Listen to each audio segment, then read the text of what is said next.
William कहाँ से हैं आप? Kerala sir, 100% literacy sir. Your parents have sex every day for the rest of your life, or would you join in once and stop it forever? A few moments later. My comment wasn't just inappropriate, I'm just here to say sorry. എന്നാ സാറേ മനസ്സിലായോ?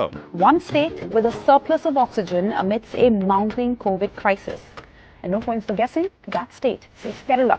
Kerala has actually increased its oxygen availability by 58% over the last 1 year. So how is India's only oxygen surplus state managing the crisis? And why can't their model be followed by other states? State of India, Kerala. Kerala fight virus cases like Nipah, Zika. They have been quite efficient. India's southern tourist state of Kerala. Kerala is one state that has developed its health infrastructure really well. Nurse from Kerala.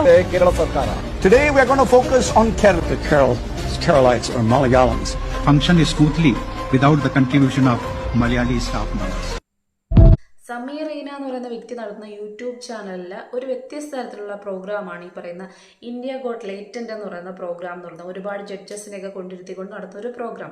പല സ്ഥലങ്ങളിൽ നിന്നുള്ള talented ആയിട്ടുള്ള ആൾക്കാരെ കൊണ്ടിരുത്തി ഇങ്ങനെ question ചോദിക്കുക, അങ്ങനെ കുറേ പ്രോഗ്രാംസാണ് ഇതിലൂടെ നടത്തുന്നു വരുന്നതെന്ന് പറയുന്നത്. അതിൻ്റെ ഇടയിലൂടെ റോസ്റ്റിംഗ് നടത്തുന്നുള്ളത് ഏറ്റവും പ്രധാനപ്പെട്ട കാര്യമാണ്. അപ്പം ഇതിനകത്ത് നമ്മളെ ആക്കിയത് മലയാളികളെ അല്ലെങ്കിൽ കേരളീയരെ മൊത്തത്തിലാക്കിയത് നമുക്കല്ലെങ്കിൽ വല്ലാത്ത കണക്ക് രോക്ഷം കൊണ്ടതിന് കാരണം എന്ന് പറയുന്നത് ആ ഇരുന്ന് പറയുന്ന ബാജി എന്ന് ലൈഫ് ഓഫ് ബാജി എന്നൊക്കെയാണ് അയാളുടെ ചാനലിലോ അല്ലെങ്കിൽ ഇതൊക്കെ അറിയപ്പെടുന്നതെന്ന് പറയുന്നത്. ഞാൻ അറിഞ്ഞ ജസ്പ്രീത് സിംഗ് എന്നെന്തോ മറ്റോ ആണ് അയാളുടെ യഥാർത്ഥ പേരെന്ന് തോന്നുന്നു. അയാളാണ് ഇങ്ങനെ 100% ലിറ്ററസി സാർ കേരള സാർ എന്നുള്ള ഡയലോഗ് പറഞ്ഞ് നമ്മളെ ഏറ്റവും കൂടുതൽ ഈ പറയുന്ന രോക്ഷം കൊള്ളിച്ച വ്യക്തി എന്ന് പറയുന്നത്. അതിന് കാരണം എന്തെന്ന് ചോദിച്ചു കഴിഞ്ഞാൽ ക്വസ്റ്റ്യൻ ഈ പെൺകുട്ടിയോട് സമീറയിനെയാണ് ചോദിച്ചതെന്ന് പറയുന്നത്. ചോദിച്ച ക്വസ്റ്റ്യൻ എന്ന് പറയുന്നത് നിങ്ങളുടെ പൊളിറ്റിക്കൽ ഒപ്പീനിയൻ എന്നുള്ള രീതിക്കാണ് ചോദിച്ചത്. അപ്പോൾ ആ പെൺകുട്ടി പറയുകയാണ് എനിക്ക് പ്രത്യേകിച്ച് പൊളിറ്റിക്കൽ ഒപ്പീനിയൻ അങ്ങനെ ഒന്നുമില്ല, എനിക്കൊരു പൊളിറ്റിക്സിനോടും ചായവില്ല എന്നുള്ള തരത്തിലാണ് ആ കുട്ടി മറുപടി പറയുന്നത്. അപ്പം ചോദിക്കുന്നു, ഒരു വല്ലാത്ത രീതിക്ക് ആക്കി ശരിയൊക്കെ ആയിട്ടാണ് ചോദിക്കുന്നതെന്ന് പറയുന്നത്. നിങ്ങൾ വോട്ട് ചെയ്യാറില്ലേ എന്ന് ചോദിക്കുന്ന സമയത്ത് ഇല്ല എന്ന് ആ കുട്ടി പറയുകയാണ് ചെയ്യുന്നത്. അപ്പോൾ സ്വാഭാവികമായിട്ടും ആ സമയത്താണ് ഈ ഒരു ഡയലോഗ് പറയുന്നത് 100% ലിറ്ററസി സാർ കേരള സാർ എന്നുള്ള രീതിക്ക് ആക്കി പറയുന്നതെന്ന് പറയുന്നത്. ഈ ഒരു സംഭവം കേൾക്കുന്ന സമയത്ത് രൺവീർ അലവാദിയ ഇവരെല്ലാം കൂടെ കൂട്ടച്ചിരിയിരിക്കുന്ന ഒരു സംഭവമാണ് നമ്മളെ ഭയങ്കരമായിട്ട് കൊള്ളിച്ചെന്ന് പറയുന്നത്. ഇതിന് ശേഷമാണ് മലയാളികൾ മൊത്തത്തിൽ മണ്ടക്കെടുത്ത് മാന്തി എന്ന് പറയുന്നത്. അതിൻ്റെ കാരണമുണ്ട് കൃത്യമായിട്ട് പറഞ്ഞു കഴിഞ്ഞാൽ ലിറ്ററസി എന്ന് പറയുന്ന സമയത്ത് സ്വാഭാവികമായിട്ടും നമ്മുടെ കേരള എന്ന് പറയുന്നത് 100% ലിറ്ററസിയാണ്. ഒരു തരത്തിലും വ്യത്യസ്തം അല്ലെങ്കിൽ മാറ്റമുള്ളൊരു കാര്യമില്ല. പക്ഷെ 100% ലിറ്ററസി എന്ന് പറയുമ്പം ഒരിക്കലും നമ്മുടെ നാട്ടിൽ താമസിക്കുന്ന ഈ മുഴുവൻ ജനങ്ങൾക്കും ലിറ്ററസി ഉണ്ട്, സാക്ഷരത ഉണ്ട് എന്നൊരു സംഭവമല്ല അതിലൂടെ വരുന്നത്.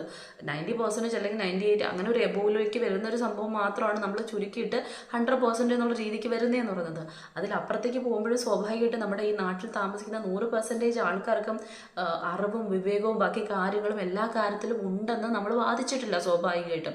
ഇതിനകത്ത് ആ പെൺകുട്ടിയോട് ചോദിച്ചാൽ ആ പെൺകുട്ടിയുടെ രാഷ്ട്രീയമായിട്ടുള്ള ഒപ്പീനിയൻ ചോദിക്കുന്ന സമയത്ത് അത് ഉണ്ടോ ഇല്ലയോ എന്ന് പറയാനുള്ള അവകാശം അല്ലെങ്കിൽ ഫ്രീഡം അവൾക്കുണ്ട്. കൃത്യമായിട്ട് രാഷ്ട്രീയത്തിൽ വിശ്വസിക്കാനും വിശ്വസിക്കാതിരിക്കാനുള്ള അവകാശമുണ്ട്. അപ്പോൾ സ്വാഭാവികമായിട്ടും ആ പെൺകുട്ടി അത് അതിൽ പറഞ്ഞു. ഇനി മറ്റൊരു രീതിക്ക് പറഞ്ഞു കഴിഞ്ഞാൽ നമുക്കറിയാം ഈ പറഞ്ഞ ജസ്റ്റിസ് നീതി എന്ന് പറയുന്നൊരു സംഭവം നമ്മുടെ കോൺസ്റ്റിറ്റ്യൂഷൻ അല്ലെങ്കിൽ ആമുഖത്തിലൂടെ മുന്നോട്ട് വെക്കുന്ന സമയത്ത് അവിടെ ഈ പറഞ്ഞ സാമൂഹിക സാമ്പത്തിക രാഷ്ട്രീയമായിട്ടുള്ള നീതികൾ നമ്മുടെ രാജ്യം ഭരണഘടന നമുക്ക് ഉറപ്പുവരുത്തുന്നുണ്ട്.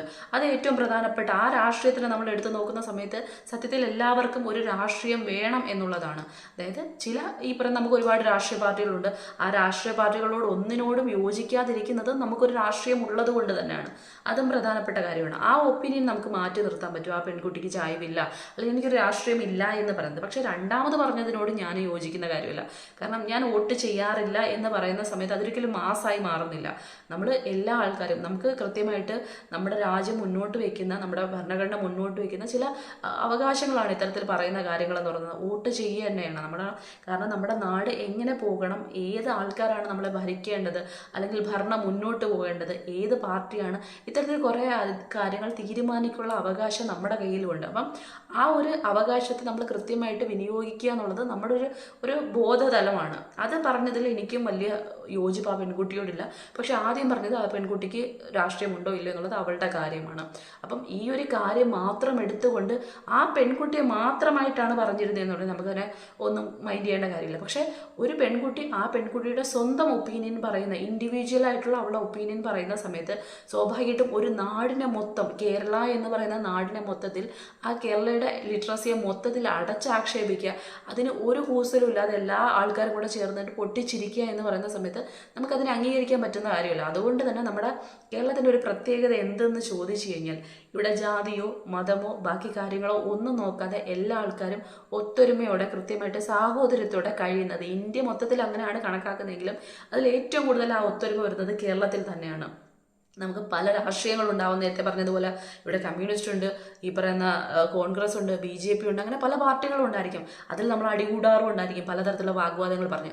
പക്ഷെ മൊത്തത്തിൽ കേരള, മലയാളി എന്നീ പദങ്ങളെ തൊട്ട് കളിച്ചു കഴിഞ്ഞാൽ, നമ്മുടെ നാടിനെ തൊട്ട് കളിച്ചു കഴിഞ്ഞാൽ നമ്മളെല്ലാവരും ഒറ്റക്കെട്ടാവുമെന്ന് ഇവന്മാർക്ക് അറിയില്ല. ആ ഒറ്റ കാര്യം ഒറ്റ നിമിഷം കൊണ്ട് തന്നെ അവന്മാർ അറിഞ്ഞു എന്നുള്ളതാണ്. കാരണം ഇത്രയധികം രോക്ഷം കൊണ്ട് ആൾക്കാർ മാന്തി കീറുക എന്നൊരു സംഭവം ഉണ്ടല്ലോ, അതോടെ അവർക്ക് മനസ്സിലാവുകയും ചെയ്തു ഇതിപ്പോൾ കേസായി മുന്നോട്ട് പോകുന്നുണ്ട്. ആ കേസ് ആവാനുള്ള കാരണം അതിൻ്റെ തൊട്ട് പിന്നാലെ തന്നെ മലയാളികളെ കയറി മാന്തി അതിനുശേഷം പിന്നെ ആ ചാനൽ തന്നെ പോകുന്ന രീതിക്കാണ് എത്തിയിരിക്കുന്നത്. പോയി എന്നുള്ള രീതിക്കാണ് ശരിക്കും പറയാം. ആ ചാനലില്ല, അതെടുത്ത് യൂട്യൂബ് മാറ്റി എന്നുള്ള രീതിക്കാണ് വന്നിരിക്കുന്നതെന്ന് പറഞ്ഞാൽ കേസുമായി. ഇതിന് ശേഷം പൊട്ടിക്കരയുന്ന അട്ടഹസിച്ച് ചിരിച്ച രൺബീർ പിന്നീട് പൊട്ടിക്കരയുന്നത് മാപ്പ് പറയുന്നത് നമ്മൾ കണ്ടു. കാരണം ഇതിൻ്റെ തൊട്ട് പിന്നാലെ അയാൾ പറഞ്ഞിട്ടുള്ള അയാളുടെ ചാനലിലൂടെ ഏറ്റവും ഫെയിമിൽ നിൽക്കുന്ന ഒരുപാട് മേഖലകളിലുള്ള ഏറ്റവും പ്രശസ്തരായിട്ടുള്ള ആൾക്കാരെ കൊണ്ടുവന്ന് ഷോ നടത്തുന്ന ഒരു വ്യക്തിയാണ് രൺബീർ എന്ന് പറയുന്നത്. അയാൾക്ക് അവാർഡ് അടക്കം കിട്ടിയിട്ടുള്ളതാണ്, യൂട്യൂബർ, നല്ലൊരു യൂട്യൂബർ എന്നുള്ള രീതിക്ക്. എന്നിട്ട് നമ്മുടെ സംസ്കാരത്തെ, നമ്മുടെ രാജ്യത്തെക്കുറിച്ചൊക്കെ അല്ലെങ്കിൽ സ്ത്രീ സുരക്ഷയെക്കുറിച്ചൊക്കെ വാദോരാതെ ഭയങ്കര ഇതായിട്ട് മികവോടുകൂടി പറയുന്ന വ്യക്തി അവിടെ പറഞ്ഞ കുറച്ച് ഡയലോഗ്സ് എന്ന് പറയുന്നത് ഒരിക്കലും നമുക്ക് ആർക്കും അംഗീകരിക്കാൻ പറ്റാത്തതാണ്. മാതാപിതാക്കളെയും അവരുടെ സെക്സ്, ലൈംഗികത എന്ന് പറയുന്ന ഒരു സംഭവത്തിനെയും കൂട്ടിച്ചേർത്തുകൊണ്ട് എത്രത്തോളം വൾഗറായി പറയാമോ അത്രത്തോളം ഒരു സ്റ്റേറ്റ്മെൻ്റ് ആണ് അയാൾ അവിടെ ഇറക്കിയെന്ന് പറയുന്നത്. സ്വാഭാവികമായിട്ടും അതെന്ന് പറയുന്നത് ചോദ്യം ചെയ്യേണ്ട കാര്യമാണ്. അതുകൊണ്ട് തന്നെ അയാളുടെ പേരിൽ ഈ പറയുന്ന മഹാരാഷ്ട്രയിലും അസമിലും അങ്ങനെ 2 തരത്തിലൊക്കെ കേസ് എടുത്തിട്ടുണ്ട്. ഇന്നത്തെ ഒരു വാർത്ത വന്നിരിക്കുന്നത് സുപ്രീം കോടതിയിലേക്ക് ഈ ഒരു കേസ് പരിഗണനയായിട്ട് ബന്ധപ്പെട്ട് അയാൾ മുന്നോട്ട് പോകുന്നു. പക്ഷേ സുപ്രീം കോടതി ആ കേസ് എടുത്തില്ല, തള്ളിക്കളഞ്ഞു എന്നുള്ള രീതിക്ക് വരുന്നുണ്ട്. അപ്പോൾ സ്വാഭാവികമായിട്ടും ഇത്രയുള്ള സംഭവം എന്ന് പറയുന്നത് മലയാളികളെ അവൻ ചെറുതായിട്ട് ഇവന്മാരെല്ലാം കൂടി ചേർന്നൊന്ന് മാറ്റിയ സമയത്ത് കറക്റ്റായിട്ട് മനസ്സിലായി യഥാർത്ഥത്തിൽ മലയാളികളുടെ പവർ എന്താണ്, കേരളത്തിൻ്റെ പവർ എന്താണെന്ന്. ഇതാണ് സംഭവം എന്ന് പറയുന്നത്. നമ്മൾ പല കാര്യത്തിലും നമുക്ക് ഭയങ്കര വൈരുദ്ധ്യമായിട്ടുള്ള മറുപടികളും അഭിപ്രായങ്ങളും ഒക്കെ ഉണ്ടെങ്കിലും നമ്മുടെ നാടിനെ ആരെങ്കിലും തൊട്ട് കളിച്ചു കഴിഞ്ഞാൽ നമ്മളെല്ലാം ഒറ്റക്കെട്ടായിട്ട് പ്രതികരിക്കാൻ നിൽക്കും. അത് നിങ്ങളുടെ നാട്ടിൽ നിന്ന് പ്രത്യേകമായിട്ട് ഇപ്പോൾ ഇതിന് ഒരുപാട് റിയാക്ഷൻസ് വരുന്നുണ്ട്, വൈറലായി പോകുന്ന ഒരുപാട് റിയാക്ഷൻസ് ഉണ്ട്. നമ്മുടെ നാടിൻ്റെ പ്രത്യേകത നിങ്ങളുടെ നാട്ടിൽ നിന്ന് ഈ ലിറ്ററസി എന്നുള്ളതുകൊണ്ടും ഈ സാക്ഷരത എന്നതുകൊണ്ടും കേരളം എന്നതുകൊണ്ടും നമ്മൾ ഉദ്ദേശിക്കുന്നത് എന്താണെന്നുള്ളത്, എന്തൊക്കെ കാര്യത്തിലാണ് നമ്മൾ മുന്നിട്ട് നിൽക്കുന്നത്, ഈ പറയുന്ന നാഷണൽ ഏതെങ്കിലും ഒരു വാർത്ത അല്ലെങ്കിൽ ലോകോത്തരമായിട്ട് ഏതെങ്കിലുമൊക്കെ വാർത്തകൾ വരുന്ന സമയത്തും അവിടെ കേരളത്തെ പരാമർശിക്കുന്ന തരത്തിലേക്ക് പല കാര്യങ്ങളും വരുന്നുണ്ട്. അപ്പോൾ സ്വാഭാവികമായിട്ടും അത്രയും മുന്നിൽ നിൽക്കുന്ന ഒരു നാട് തന്നെയാണ്.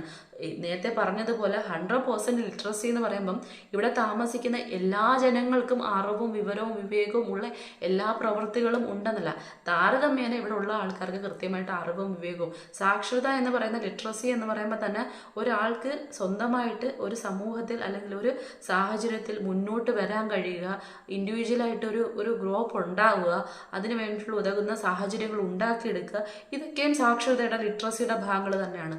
ഇതിനുള്ളൊരു സാഹചര്യം കൃത്യമായിട്ട് കേരളത്തിലുണ്ട്. അതൊക്കെ ഈ കേരളത്തിൻ്റെ പ്രത്യേകത തന്നെയാണ്. മറ്റു നാടിനെ വെച്ച് നോക്കുന്ന സമയത്ത് നമുക്ക് ഒരുപാട് ഈ പറയുന്ന നമ്മുടെ സർക്കാരിനെ ചോദ്യം ചെയ്യാനായാലും പല കാര്യങ്ങൾക്ക് നമുക്കുള്ള ഒരു ഫ്രീഡം അത് ഇവിടെ മാത്രം കിട്ടുന്നൊരു സംഭവമാണ്. ബാക്കി എവിടെയൊക്കെ എത്രത്തോളം കിട്ടുന്നു എന്നുള്ളത് നമ്മൾ കണ്ടറിയുന്ന കാര്യങ്ങൾ തന്നെയാണ്. അപ്പോൾ സ്വാഭാവികമായിട്ടും ഇങ്ങനെ ചെയ്തു കഴിഞ്ഞാൽ സ്വാഭാവികമായിട്ടും നമ്മുടെ നാടിനെ ഒരാൾ വന്നിരുന്ന് അതായത് മറ്റൊരു നാട്ടിലുള്ള ഒരാൾ വന്നിരുന്ന് ഇത്രയും ആക്ഷേപിച്ചുകൊണ്ട് പറഞ്ഞു കഴിഞ്ഞാൽ നമ്മൾ ഒറ്റക്കെട്ടായിട്ട് തന്നെ ഇരിക്കും. അതുകൊണ്ട് തന്നെ അവന്മാരുടെ അണ്ണാക്കിലിട്ട് കൊടുക്കുകയും ചെയ്തിട്ടുണ്ട്, ചാനലടക്കം പൂട്ടിപ്പോവുകയും ചെയ്തിട്ടുണ്ട്, കുറേയധികം കേസുകൾ മൊത്തത്തിൽ എല്ലാത്തിൻ്റെ പേരിലായിട്ടുണ്ട്. അതുകൊണ്ട് തന്നെ മാപ്പ് പറച്ചിലും ബാക്കി കാര്യങ്ങളുമായിട്ട് എല്ലാവരും വന്നിരുന്ന് കരയുന്നത് നമ്മൾ കാണുന്നുണ്ട്.